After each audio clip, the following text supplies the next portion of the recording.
Today, we'll talk about medical tests. This may seem off topic for a hiking channel, but bear with me. This is important if we want to keep hiking into our golden years. We're often treated as if we're representative of our age group when often we're not. Has a doctor ever said your lab measurements mean you're at risk for cardiovascular disease? Maybe you've been told your cholesterol, blood pressure, or blood sugar means strenuous hiking could be dangerous. Today, I want to show you how medical metrics can paint a completely misleading picture and why understanding this might be the key to staying on the trail. I want to be absolutely clear. I'm not a doctor and I'm not giving medical advice. I'm not saying all medications are bad or unnecessary or that you should ignore test results. Many people need their medications and benefit greatly from them. This is about being an informed partner in your healthcare, asking good questions, understanding what your blood tests mean, and ensuring treatment plans fit your situation, not just population averages. This matters for hiking because medications prescribed to treat lab numbers often have side effects such as muscle weakness, fatigue, and reduced cognition. Being told we're at high risk can discourage us from activities that are making us healthier. Consider patients A and B and the treatment recommendations they received. Patient A is a 68-year-old hiker. He has high, low-density lipoprotein, or LDL, around 200 milligrams per deciliter. His HbA1c is 6.2%, which by formula translates to an estimated average glucose of 130 milligrams per deciliter. It's in the pre-diabetic range and almost full type 2 diabetes. He has bradycardia, a low heart rate in the 50s when resting. He has elevated blood pressure at his doctor's office. He eats a high-fat diet. Medical team A looked at him and saw a high-risk patient. They recommended statins for LDL, metformin for prediabetes, possibly a pacemaker for bradycardia, lisinopril for blood pressure, and a low-fat, high-carb diet. 5 interventions for someone with serious cardiovascular disease risk. Let's look at patient B, also a hiker, also 68. This patient has different data though. Advanced imaging such as CIMT, CTA, and MRI show no arterial disease or atherosclerosis. He has low Lp(a), pattern A LDL, triglycerides to HDL ratio of 1.6, and average glucose in the 90s. He can get his heart rate up to 162 during high-intensity interval training with no symptoms. His resting blood pressure is 116/63 when measured at rest and he's relaxed. He eats a low-carb diet. Medical team B looked at this and recommended continued annual monitoring with CIMT and currently no other intervention. Here's what makes this interesting. It's the whole point of today's video. Patients A and B are the same person, the same individual, the same body, but 2 completely different medical interpretations and treatment recommendations. 3 medications and a pacemaker versus none. You may think Team B just ignored those concerning numbers, the high LDL, the prediabetes, the slow heart rate, and the high blood pressure. They looked at it all. For LDL, they didn't just consider a number above a threshold. They considered 5 decades of high LDL and then looked at multiple images showing no atherosclerosis. They concluded that this individual is an outlier whose high LDL has not translated into arterial disease. The population model says LDL of 200 is dangerous. The person's arteries say otherwise. For the HbA1c, they didn't just accept the pre-diabetic label.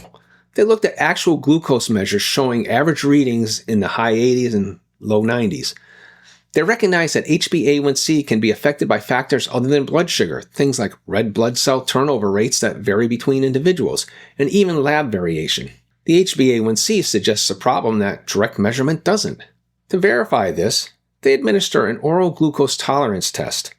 In that test, the patient consumes 75 grams of glucose, with blood glucose measured at 1 and 2 hours later. A value of 140 or above at 2 hours is considered pre-diabetic. This patient had a 76. For bradycardia, they didn't see an abnormally slow heart rate. They saw a 68-year-old hiker who can get his heart rate up to 162 during vigorous activity with no symptoms. That's not heart disease, that's cardiovascular fitness.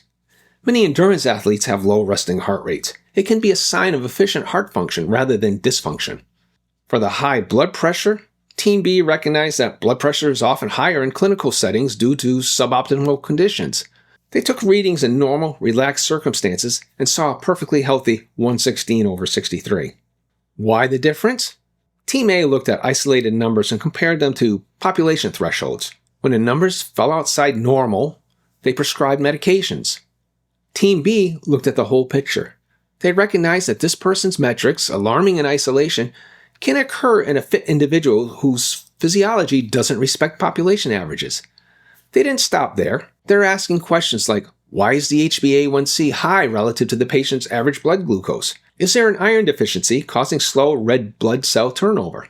This matters for you as an older hiker. The medical system often operates on lab tests only. A number is outside the normal range, a medication is prescribed. It's guideline-based medicine. Guidelines are based on populations made up of individuals who differ dramatically. If you're an active hiker who's out on the trails regularly, getting your heart rate up, maintaining fitness, your body might not match the average sedentary person's. That's good, but it means sometimes your numbers fall outside normal ranges without indicating disease. If you're on medications that are indicated for you, if they're helping you stay healthy, keep doing what works for you. This isn't about refusing treatment, it's about participating in your own health care. When a doctor says, your number is high, you need medication, ask questions. Is there imaging available to see disease, or is this just a risk calculation? Can we look at this number in context with other measurements? What does my exercise capacity tell us? If you're capable of hiking for miles, that's important data.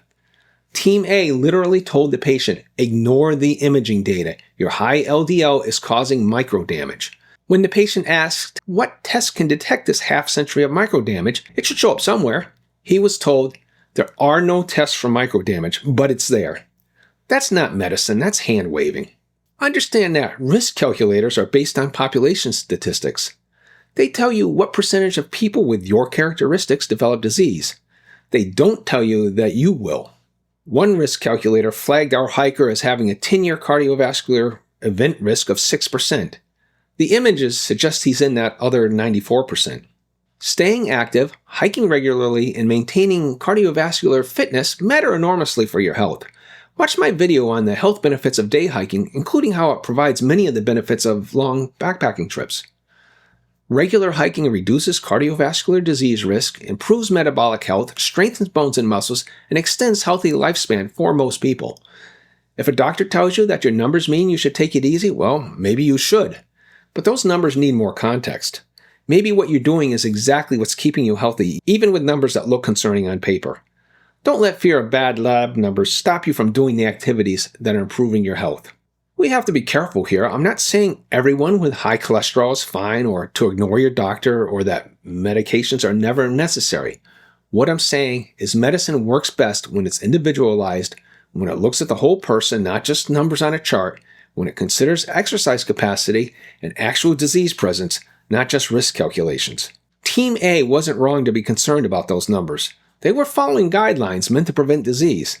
The problem is that guidelines don't account for individuals.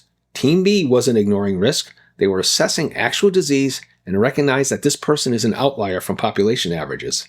Be curious about your own health data. Request explanations.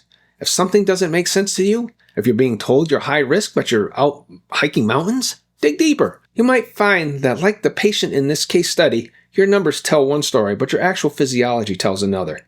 The goal is to be sure any medical intervention is appropriate for you and helps you maintain the lifestyle that keeps you on the trail. As always, work with your healthcare team. You're part of that team. You're the expert on how you feel. Stay curious, stay active, and I'll see you on the trail. If you found this information helpful, please like, share, subscribe, and comment on this or other topics you'd like me to cover. And if you haven't seen this video, I recommend you take a look at it now. Thanks for watching.